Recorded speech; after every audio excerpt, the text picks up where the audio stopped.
Hey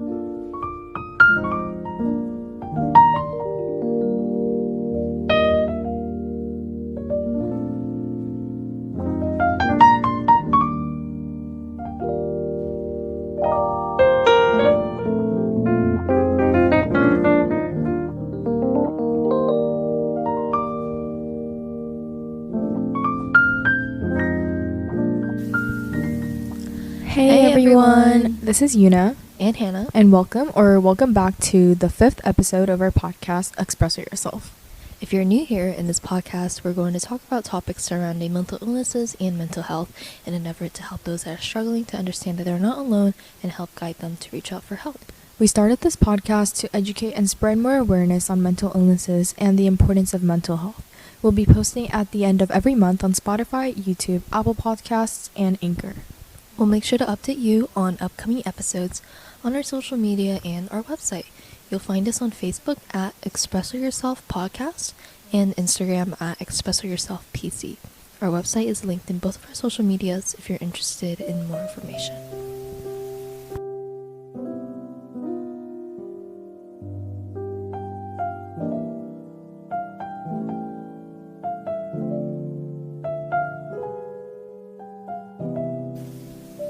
Today we will be talking about ADHD, a complex and often misunderstood condition that affects millions of people worldwide. In this podcast, we will be discussing what ADHD is, the symptoms and diagnosis, treatment options, and how it impacts various aspects of life. So, what is ADHD? ADHD, or Attention Deficit Hyperactivity Disorder, is a neurodevelopmental disorder that affects approximately 6 to 9% of children and 2 to 5% of adults worldwide. It is characterized by persistent symptoms of inattention, hyperactivity, and impulsivity that interferes with their daily functions. So while the exact causes of ADHD isn't fully understood, research suggests that genetics, environmental factors, so like what you grew up with, and your overall brain structure and function may all play a role. And studies have also identified differences in brain chemistry and activity in individuals with ADHD. So particularly in regions of the brain responsible for attention and impulsive control. So for the symptoms and diagnosis, the symptoms of ADHD can vary depending on the individual, but they typically fall into two categories, which are inattention and hyperactivity/impulsivity. So inattention symptoms may include difficulty paying attention or staying focused, forgetfulness, and disorganization. Hyperactivity and impulsivity symptoms may include fidgeting, restlessness, impulsiveness, and interrupting others. So to diagnose ADHD, healthcare providers will typically use a combination of assessments, interviews, and rating scales to evaluate symptoms and rule out other potential causes. So these may include a physical exam, psychological evaluation, and a review of medical and family history. But it's also important to note that not everyone who experiences symptoms or inattention or hyperactivity/impulsivity has ADHD, so diagnosis should always be made by a qualified healthcare provider. So even though I personally have a lot of symptoms of ADHD and its side effects, since I haven't gotten it actually diagnosed by a doctor, I don't really go around claiming that I have the disorder because I don't want to firstly misdiagnose myself or proclaim myself to have something that isn't professionally diagnosed. But also I don't want to mistake any medication or go through any treatments to deal with those symptoms because I am not professionally diagnosed. So if you happen to be, then there are a lot of treatment options for you. So they can include options available like medication, therapy, coaching, and also lifestyle changes. So medication, like stimulants or non-stimulants, can help to improve symptoms of inattention, hyperactivity, and impulsivity in many individuals with ADHD. But medication may not be effective for everyone and can have side effects. Therapy, such as cognitive behavioral therapy, CBT, can help individuals with ADHD to develop coping skills and strategies for managing symptoms. Coaching can also be helpful in providing support and guidance for individuals with ADHD in areas such as time management and organization. Yes, and lifestyle changes like regular exercise, which we've talked about before, healthy eating, good sleeping habits, which by the targeted audience, I know it's a little bit hard because I know a lot of us suffer from insomnia, but they can all help improve symptoms of ADHD. But also, mindfulness like techniques and stress management strategies can be helpful in managing these symptoms of anxiety and impulsivity.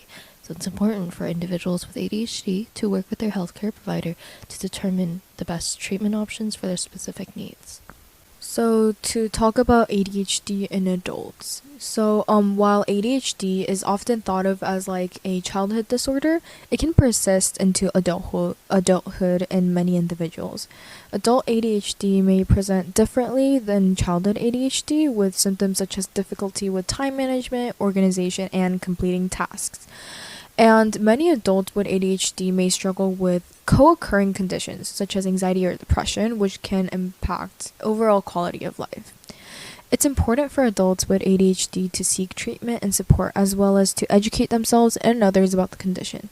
The Adult ADHD Self-Report Scale, ASRS, by the Attention Deficit Disorder Association can be a helpful tool in identifying symptoms of ADHD in adults.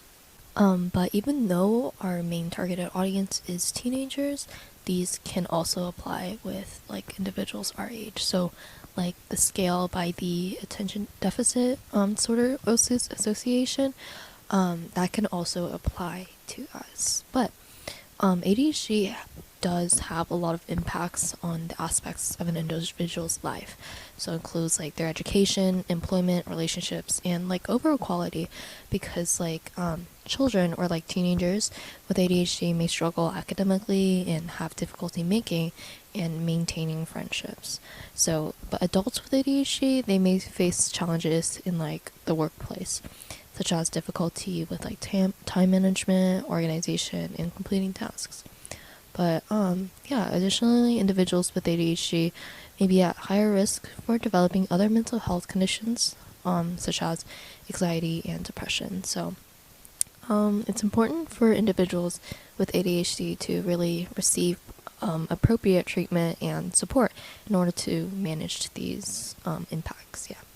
Yeah, and so there are also a lot of myths and misconceptions of ADHD, and like that lead to stigma and misunderstanding. For example, some people believe that ADHD is caused by poor parenting or a lack of discipline, when in fact it's a complex neurodevelopmental disorder with biological underpinnings.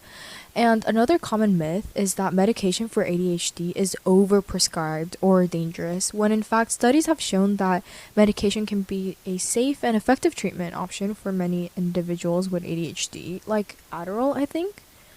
And it's important to combat these myths and misconceptions by educating ourselves and others about the realities of ADHD.